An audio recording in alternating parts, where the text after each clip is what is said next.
Allora, possiamo iniziare? Buonasera a tutti.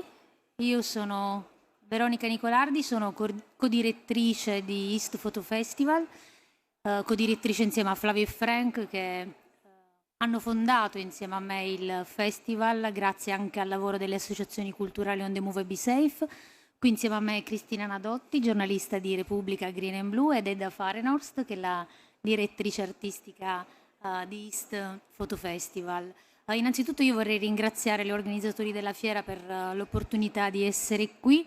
La collaborazione nasce nell'ambito del premio Irinox Save the Food. È il secondo anno che collaboriamo con la fiera e con il premio in particolare. E, ovviamente la connessione nasce perché il Yeast Photo Festival ha il focus principale sul cibo. Food is Identity infatti è il tema principale che di anno in anno viene declinato dal festival. Il festival è nato nel 2021 a Matino, in provincia di Lecce, e stiamo lavorando ora alla sua terza edizione. E in 2 anni quello che abbiamo cercato di fare fondamentalmente è stato di raccontare attraverso la fotografia il rapporto tra l'uomo e l'ambiente, partendo dalla considerazione insomma, che il cibo e tutte le sue tematiche intorno ad esso potevano darci l'opportunità di sviluppare tematiche che sono fondamentali oggi intorno al tema dello sviluppo sostenibile. Quindi quando parliamo di cibo non parliamo solo ovviamente di cibo in senso stretto, ma parliamo di cambiamento climatico, parliamo di agricoltura intensiva, parliamo di sfruttamento dei lavoratori e di tutte quelle insomma, tematiche che sono purtroppo problematiche intorno a cui cerchiamo di affrontare. La fotografia oggi ovviamente rappresenta il mezzo più universale per raccontare il mondo in cui viviamo ed è naturale che sia il mezzo attraverso il quale Yeast Photo Festival cerca di raccontare appunto queste tematiche. Io vorrei partire un breve video per raccontarvi un po' il festival. All'interno del video, nella prima parte, vedrete una breve intervista a Maria Giovanna Giuliano, che è la vincitrice del premio Yeast Photo Irinox Save the Food dell'anno scorso, e anche un po' quelle che sono le principali location del festival e come il festival si sviluppa. Come tutti gli altri festival ha ovviamente delle giornate di inaugurazione attraverso le quali cerchiamo di offrire attività che sono dedicate non solo agli esperti del mondo della fotografia ma anche a un pubblico più vario. Parlare di cibo infatti ci permette di parlare a un più ampio pubblico, è qualcosa che ci contraddistingue anche da tutti gli altri festival. Qualcuno direbbe perché un altro festival di fotografia? Parlare solo di cibo è quello che ci contraddistingue, siamo gli unici a farlo e a farlo anche in questo modo, e ci collochiamo in un territorio che è quello del Salento, come in tutto il territorio italiano. Poi la tradizione culinaria ha una rilevanza importante e quindi il cibo in qualche modo diventa anche il punto di incontro tra innovazione e tradizione. Ma farei partire a questo punto il video per farvi comprendere un po' quello che è Yeast e anche quello che siamo.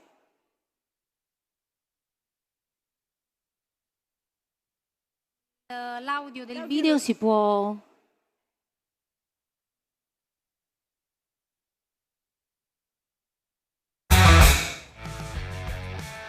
Se si può far ripartire dall'inizio, grazie.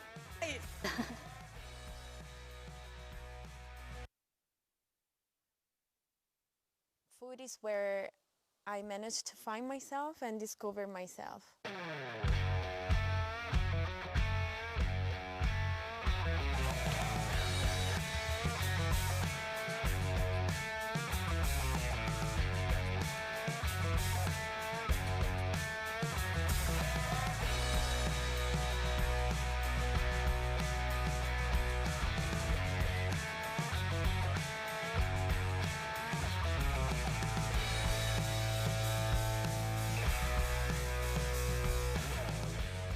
Through my view, what I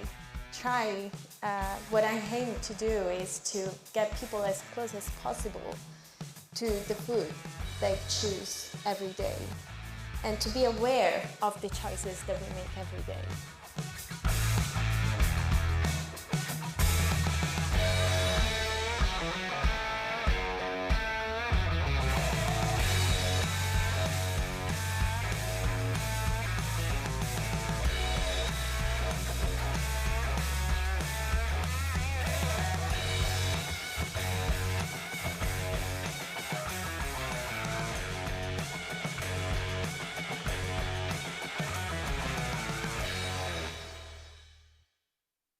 Abbiamo così svelato anche le date della prossima edizione, vi aspettiamo infatti dal 19 settembre fino al 3 novembre.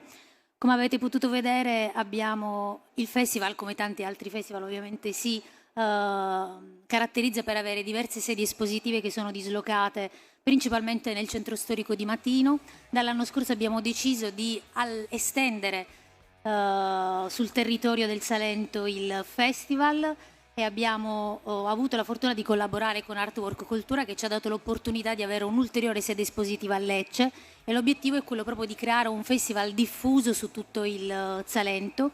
Infatti anche dalla prossima edizione avremo nuove location in altre province di Lecce. Ma a questo punto lascerei la parola a Cristina Nadotti e a Edda Fahrenhorst e inizieremo anche a parlare in inglese. Thank you for being here. This is going to be in English because so we won't translate that.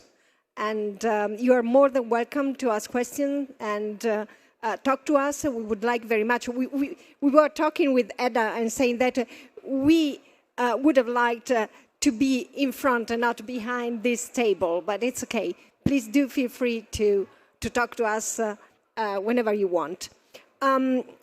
Well, I was at Matino last year, and the exhibitions were very, very powerful. And there is one thing that I would like to start with, and it's something that the winner, Giuliano, the photographer, said. She said, food is something that helps us to be aware of the choice we make every day. I don't like the word sustainability because it's overused, it's abused. It's a word that nowadays may mean everything. And of course, when you use a word so much, in the end, it doesn't mean anything anymore. But if we want to talk about sustainability, food is the core of it.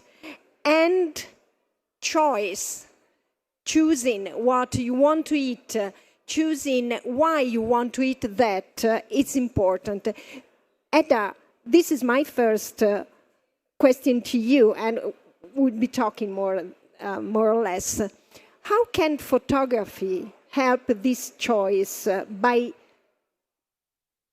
choosing as a subject food? Yes. So this is not easy to explain, but I think photography can do a lot.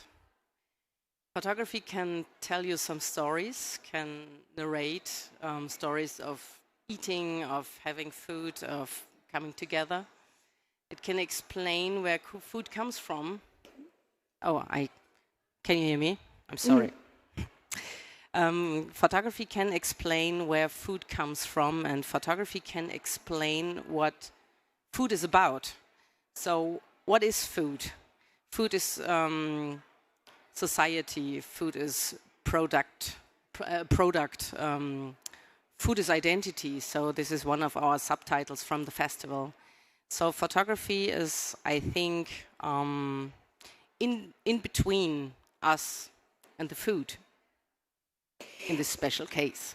Yeah, you said food is identity. In fact, some of the exhibition and some of the artists at the festival tried very much to show that. I remember one of the exhibition, for example, what was the name? Waiting for the corn. What was the title? The one that didn't have any picture of food, actually, but it had the picture of the people who were actually waiting for the next crop and waiting for the food to come. This is something that we don't always realize, that behind food there is a lot of work. Yeah. And this work can be expressed by photography in so many ways. Yes, absolutely, because we want to talk about food without food photography. So for us, this is the main point, just to tell stories and not to show food. And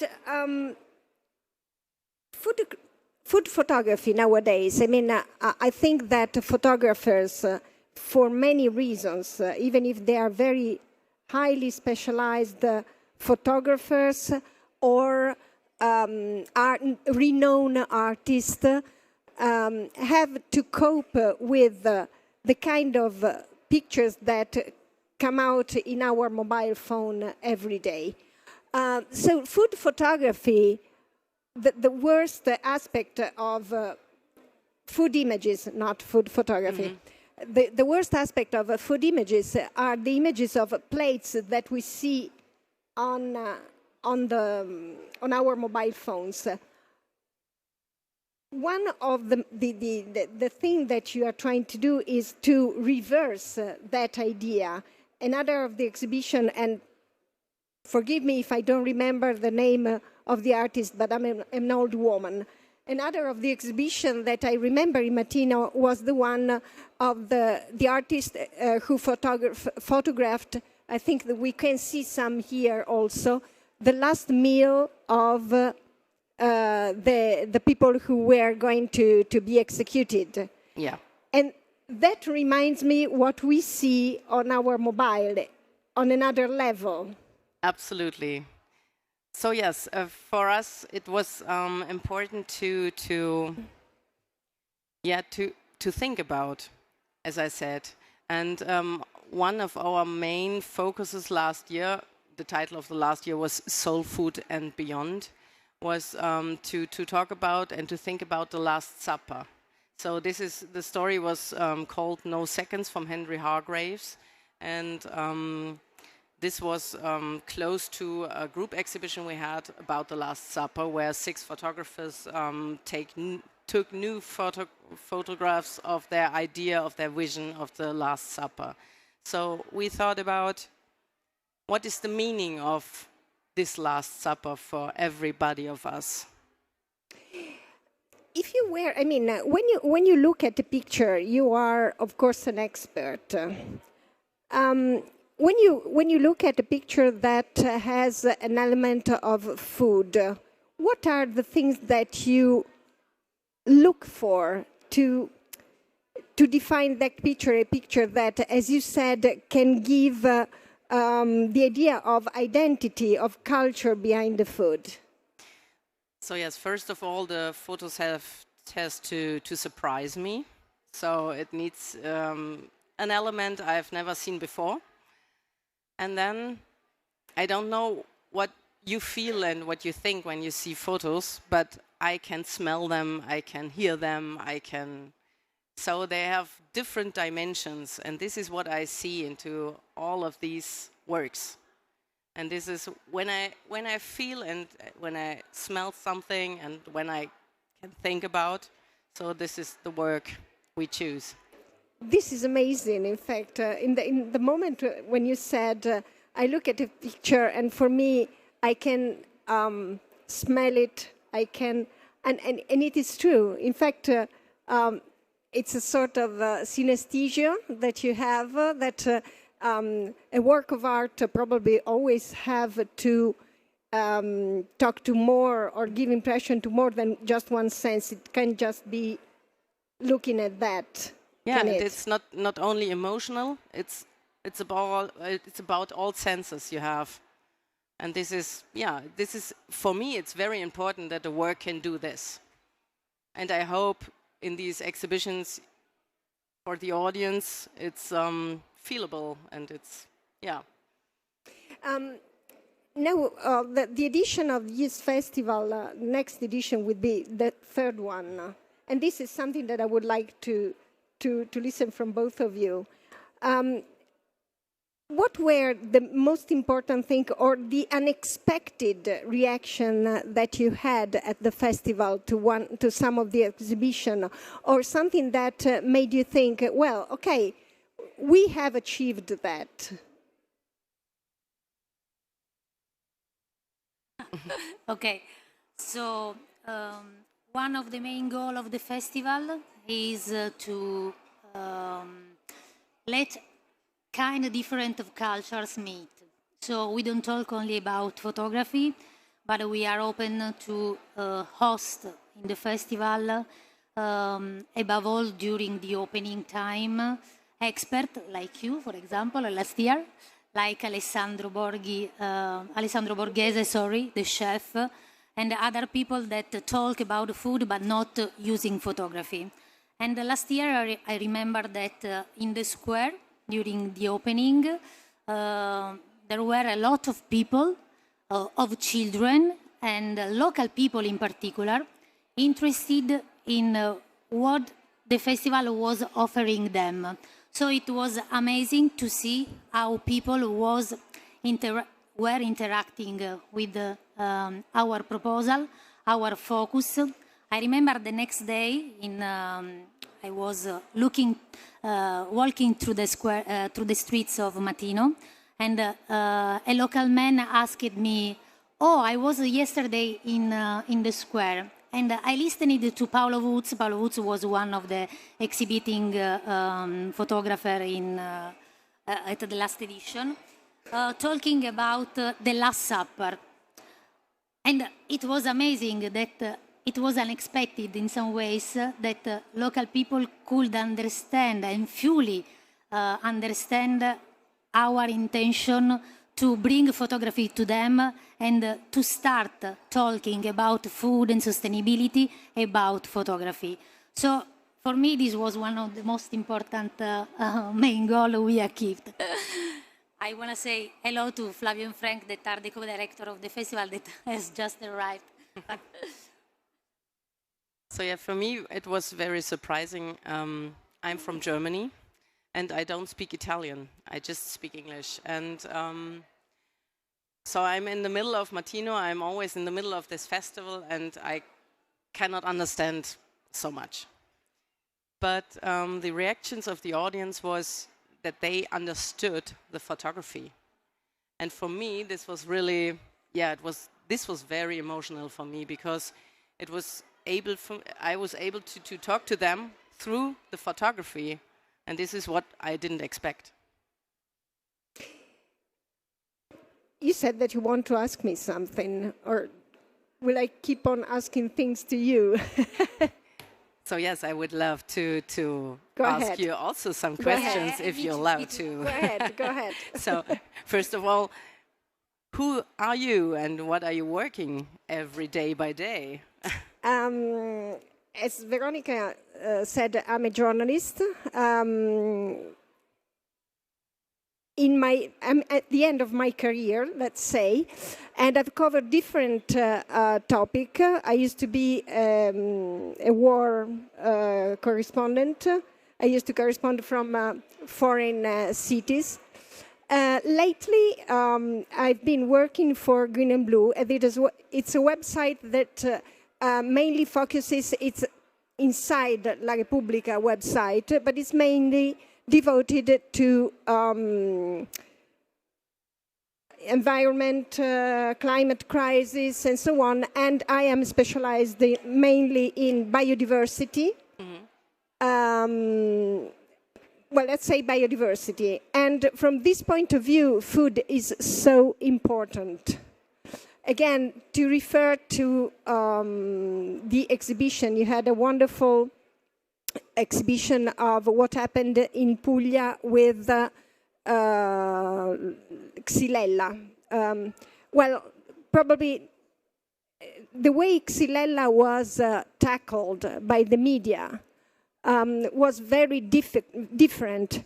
But again, one of the most powerful things I saw about depicting what Xylella really was an exhibition, a photography exhibition by a photographer that really showed why Xylella could affect such a huge territory. And that was because of the lack of biodiversity.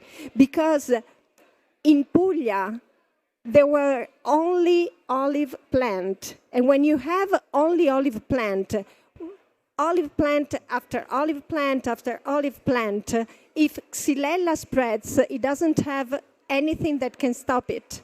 It was the same with Punteruolo Rosso and the palm trees. Mm-hmm.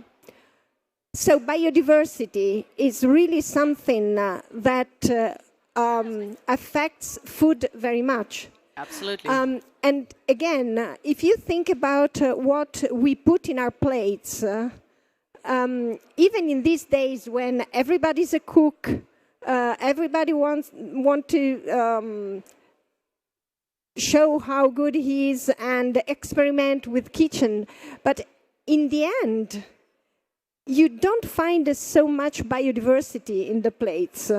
And just think about also very common food programs on TV. How many times do you see people cooking beans? Just to give you an example. How many times do you see people cooking cereals that are not pasta or pasta made with wheat? How many times do you see plates made with meat that is not the usual cut of veal or whatever? Biodiversity in our plates is really absent, and that is a problem for everybody. Yeah, absolutely. So what photography also can is to teach and to bring facts to the people with biodiversity topics. So bring more biodiversity in and bring more facts in. So there's a lot of projects dealing with the facts. So I learned how many liters of water are in one almond. So this is, I forgot it because it's too horrible, but I think it was nearby 5 liters or more in one almond. So, and this is a fact which a photography project brought to me. And after this, I didn't buy any almond again. So I think biodiversity is a center of food. Biodiversity needs to be explained. And this is what photography can. And you mentioned something about what good photography of food can do, and is having an idea through food also of cultural identity. Now, talking about cultural identity is always a tricky subject, mm-hmm. because of course it can lead to some misunderstanding. Let's call them misunderstanding. Nonetheless, of course, we do live in a globalized world, but that globalization is not something that we do have absolutely to accept. I'll give you an example. When I go to a restaurant where they are specialized in fish in Italy, and they serve me salmon, I tend to say, okay, I'm not going to that place anymore. And this is because, of course, we shouldn't eat salmon, not in Italy. And I'll tell you something, and this is something that good journalistic work, yeah. I'm talking about my job now, not that I'm a good journalist, but good journalistic work. If I tell you what is the article that in the last 6 months was most read on our website, it was an article about a very good article written by a woman journalist whose name is Paola Adragna, who did this wonderful work about salmon farming in Iceland. And that is one of the most read articles because people go on and want to read about how farmed salmon is destroying everything. Yeah. There are some images there that are not the best images, but nonetheless, I think that that kind of identity we have to talk about when we talk about food. Again, we're talking about biodiversity, but in our identity as not as people, but as environment. In Italy, you mustn't eat salmon. You have fish that is much better than salmon. Yeah, but salmon is the luxury kind of fish. Sorry, I didn't hear. It's a luxury kind of fish. So if you can not have anymore. salmon, not anymore, but it was. So I think this is the reason why. The problem is that it's not luxury food. This is interesting what you're saying because I always tell this. I mean, I ate salmon for the first time in my life when I was 27. Mm-hmm. And it was in the 80s. So that means that, and for me it was something, like oranges for English people in the Elizabethan age. So for me it was really something incredible. And it was something that you ate maybe at Christmas or at New Year's Eve. Yeah. Now it's served in every poke bar. That is awful. Yeah, but it's in every bar and every buffet because some years ago it was a definition of luxury. So, and this is the reason why. But this is the reason why we have now these fish farms. We will have a series about in the next festival where you can see all these fish farms from above. And this is terrible. It's terrible. They're destroying, and also the kind of, again, you said identity and cultural. And Veronica underlined another fact that food is what we need for living, and it has so many meanings. But food is also made with hands. Is something that is very practical. Yeah. And again, talking about the condition of the workers, you can't talk about food without talking about who makes food. And when we talk about making food, we don't simply refer to farmers. Very often we think about farmers. But I can assure you that there are also people who have to work, for example, in slaughtering houses, and they feel very bad about that. But it's the only way they can earn a living. So there are so many aspects. Absolutely. And then it's just the beginning. So we have the processed food. We have all what's in the food on chemicals, plastics, and everything. So the world is full of topics, and you can everything explain with food. So. You used to be a photographer, and you're not a photographer yourself anymore. I mean, No. not a okay. When you think about food, and I'm asking that to both of you, when you think about food, is there something also when you look for new artists, new photographers? Is there something that you think, well, I would like to find that particular thing in food photography? Yeah, absolutely. So every year we have a topic. So this is more or less hard facts, but it needs to be filled with. So it needs to have a logical. How to say in English?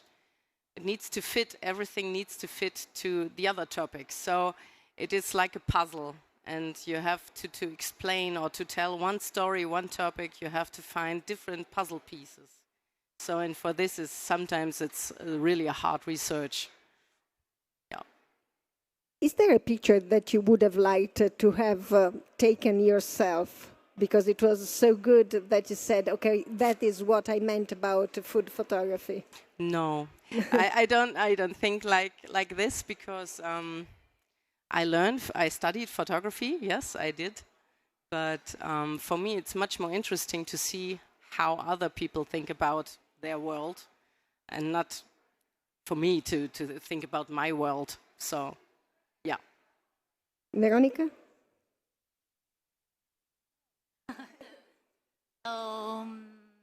No, I think I have the same vision of Edda.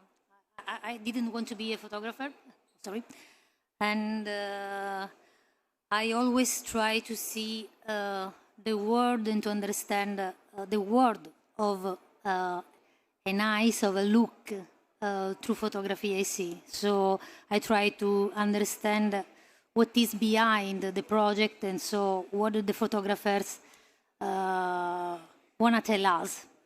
Something that is not so easy to understand if you don't have someone that explain you. So, but I don't want to go in another kind of abstract. So, Cristina. Yes. So you are the woman of the words. Yes. What means photography for you? It means a lot. It means a lot because, as I mentioned to you, very often when we have a good article that talks about food, not about processed food, but maybe some problems with farming or things like that, we refer to food agency, because we are, of course, we have the wire and we refer to food agency. And most of the time I'm very frustrated, but what I find, and I do understand that, it's just like being a journalist and being a writer. If you are a writer, if you write novels and you write poems or whatever, then you can work with fantasy and you can do whatever you want. If you are a journalist, you have to stick to facts. You have to describe things. So I understand that photographer who works for agencies like the one we refer to, Associated Press, Getty Images, or whatever, they try to have the kind of photographs that we define as generic, okay? So you're talking about farming, you find an image that is a field, you try to be careful if you're talking about wheat, not to have a field of corn, but more or less that is what you find. But your article can be much more powerful if you have, of course, the right photograph to describe it. I'll tell you also, it's very difficult to work with photographers as a journalist, because if you go, yes. Why?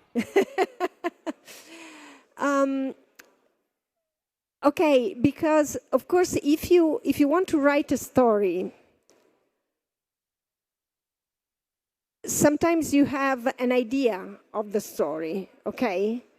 And you have to talk with the photographer that accompanies you very clearly to explain what you wanted to tell and to have the right photographs. But again, as you said, I'm a woman of words. So for me, the word is more defined by words, whereas the eye of a photographer, the kind of approach of a photographer is completely different. And of course, now we are talking in a very broad way about photography, but being a photo reporter is one thing, being an artist photographer is another thing. So there are so many aspects in that. But for sure, and again, I'll go back to what I was mentioning before, especially nowadays, with so much food photographed, it's so difficult to find a nice image of a food that can convey something more than the plate. It's really difficult.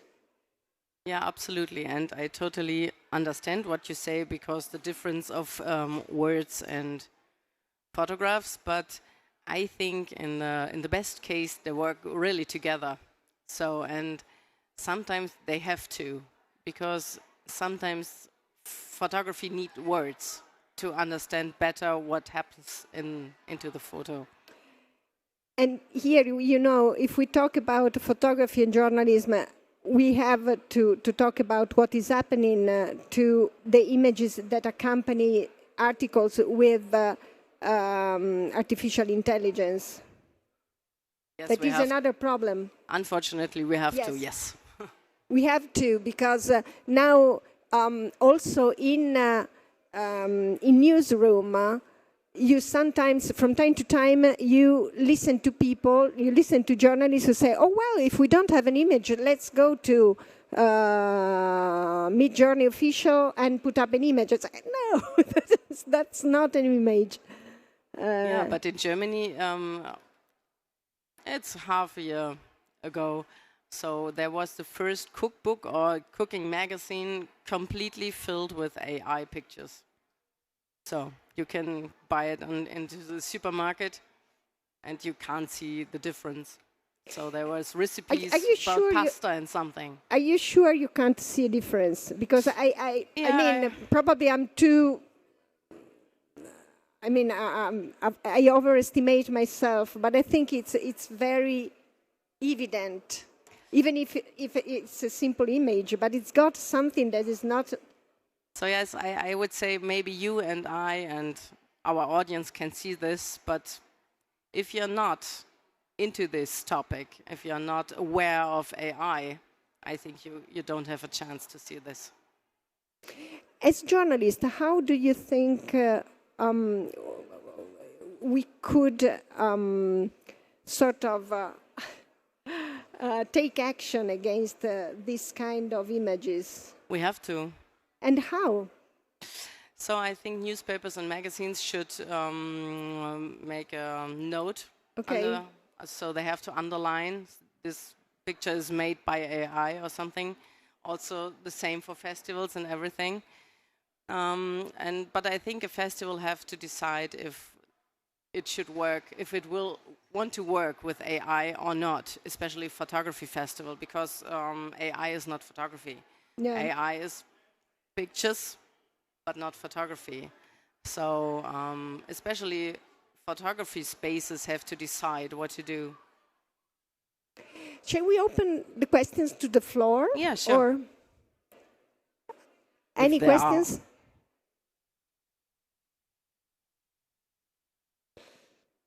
No. Nope. No questions. So, shall we close it here, or do you want to ask me something more? No, I was just thinking, and I would love to make a question to both of you. So we saw a lot of pictures that talk about sustainability, they talk about climate change. So how do you choose, you as a journalist and you as a curator, which is the best one to tell people the problem? So you want to show the problem, or you want to talk about case history that are a successful example of the solving problem? How do you choose? How do you think that people can react to this kind of images? And how better? So I am a lucky one. I can think in many exhibitions, so I have a lot of space to explain something, and I can change between terrifying people and make them laugh at the same time, or one after another. So It's like a roller coaster of emotions, but I think this is the way people understand. You can't terrify everybody the whole time. You need to bring solutions. You need space to have good feelings. You need space to have a sunny future. And then I think you have to bring one and another, and this after another. And this is, I think, for me, this is the strongest effect. I totally agree with Edda. In our newsroom, this is a very common discussion because, of course, when we decide what topic to cover, there are some topics. Let's say the piece of news yesterday was, again, this is going to be the hottest year, that was the hottest spring, and so on. And of course, when you have to cover such a piece of news, the first thing that you think is, okay, I'm writing the same article again, I'm writing the same title again. There's something wrong. And in fact, you notice that, of course, we do have ways to measure how people react to the articles and so on. And we do notice that there are some topics that people are not interested anymore. So, as you said before, one way of avoiding this kind of thing is telling stories, because you bring people closer to what is happening.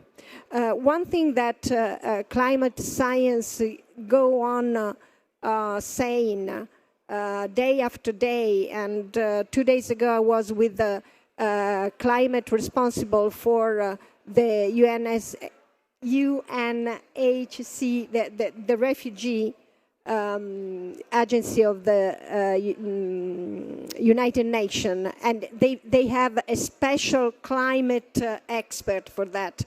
And he stressed very much the fact that he said, look, we are in the climate crisis, we are all there, but people don't understand that. And of course people say, okay, it's today is April the 11th and it's so hot. But that's it. People do not realize that there is an urgency to act against that. And as you said, it's a sort of roller coaster.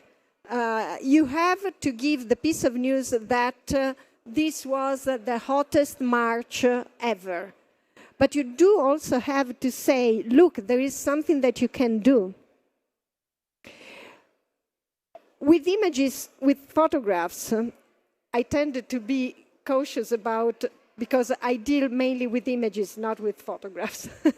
but I sometimes deal with the photographs. Because, for example, with last year and the year before, as Green&Blue, we promoted a photograph exhibition dealing with some of the main topic of climate change. It was, for example, water, drought, and so on.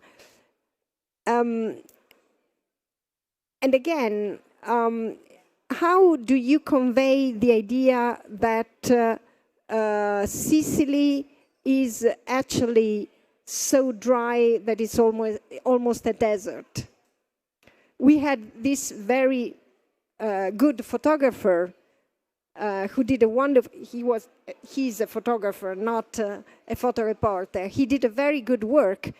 But in the end, as for myself, I saw the photos and I said, okay, again, the thin cow in a field that has no grass. Again, that is a problem. Yep. That is another example. If you talk about food and sustainability, you have to talk about what's happening to climate, as Veronica was saying, because, of course, we should eat, I'd say we must, but we should eat less meat, that for sure. I'm not saying that we all should go vegan, but we do have to eat less meat, that's for sure. But how do you convey that? How do you convey that's a nice way to think about how we could do our work. As a journalist, I think, okay, how could I pass on the message that we really must eat less meat? What stories can I bring different from the usual story? Okay, the meat industry is one of the worst from an impact for the environment and so on. What story can I tell? What photographs can I take? With photography, it's not that easy. So you can show for sure the slaughterhouse. You have to, because... But it's not just, again, you see, Yeah. that is the topic. Yeah. We all suffer for animals, okay? But we do eat meat. Mhm. Yes, we do. So probably that doesn't work. Yeah, absolutely. So for me, the most impressive fact was to learn how many greens a cow needs to be slaughtered. And the photo could be a photograph that you have one cow and you have a massive, massive mountain of greens just to bring it together. Oh, that's brilliant, yes. In that case, for sure, I do agree with you with what you were saying before, that in that case, photography is much more effective, probably. Yeah, I think so, because it's easier to understand if you have the right photograph. Yes, sure. Yeah. Sure. But that is an example of what we were saying at the beginning. How do we develop that awareness of the urgency to act against climate change? And again, what Giuliano, the photographer, said, the choice. Yeah. The choice. To really put people in front of something that can tell them, okay, no, I can't just look at that, or in my case, I can't just read that. I have to act. Mm-hmm. So, and yes, this is you can choose with you can choose every day with every meal you have, but you have to be aware of this. So this is, I think, this is the main point we need to reach.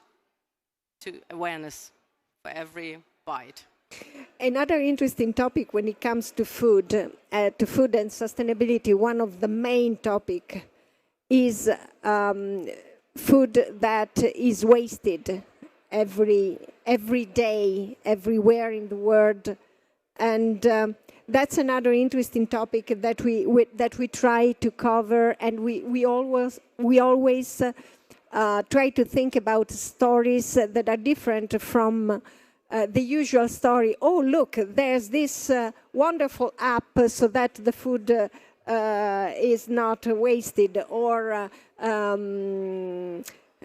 what we do, and is very much appreciated, but is when we give, for example, for Easter, we edited a series of stories with influencer who gave their recipe to cook the remains, the leftovers. And for example, I learned that I can cook fava beans remains. I didn't know that. That can be an idea, but again, you can't always give a recipe, and you should go beyond the usual story of don't waste food. Every year, tons of food are wasted. Try to buy less so that you don't throw food away. In my career, I think I wrote probably at least 50 articles like that. Are they worthwhile? Not sure. Really not sure. How would you look for someone who can really take good photos of food wasting food? Wasted so yeah, food. There are some. So my favorite work is from an Austrian photographer. His name is Klaus Pichler. and he took a series about food, which is the English word. It's molded. Okay, yes, Yeah, mold. it's Okay. molded. So, and this in huge pictures. So you have molded bread, you have a molded watermelon, you have molded milk, you have meat with worms on Okay. it, and then this comes together with numbers, so that you can read. And this is where words and photography can work perfectly together. There you can read how many watermelons per year were wasted. And this is what works really well, because everybody of us knows how a molded watermelon looks like in your fridge. But when you see this and when you read the number Of how many in the of how world, it's many not just your yeah. fridge. So then you start thinking, yeah, and this works. This works. I've seen it into an exhibition, and this really works. So people start thinking. Do you think, because we are at such event, do you think that, I mean, in journalism, we talk about sexy sectors, are the topics that are always on, people always want to read about that. Do you think that food photography could become something that collectors and so on might take a strong interest in? Too hard to say. No. I mean, in fact, I mean, I'm sure there are collectors who wants to have photographs that are also that depicts historic points. This is, I mean, the climate change, climate crisis photographs at one point should be history and art depicting the moment. So I'm pretty sure that somewhere outside there are some collectors which focus on food, but I think there are not so many. But I think it could be a way to really to show them what the difference in food photography and food photography and food photography, because there are so many different ways to talk about food. And as what you can see there on the screen, this is a very arty and very nice work, which could fit on every wall. And it's also a critical work about food. Veronica, do you agree with that? But I mainly agree with Edda. So I really hope that food photography and in general documentary photography that tell what happens in the world can be more attractive to this kind of people, of collectors. We are here in a fair where people come to buy images, and photography is the best way to tell what happens in the world, and is the most democratic, the most spread mean to tell what happens in the world. So I hope that this kind of photography and can be more and more attractive for collectors too, and has to be here too in this kind of event. But there are a lot of things to say about this, and and I think, yeah.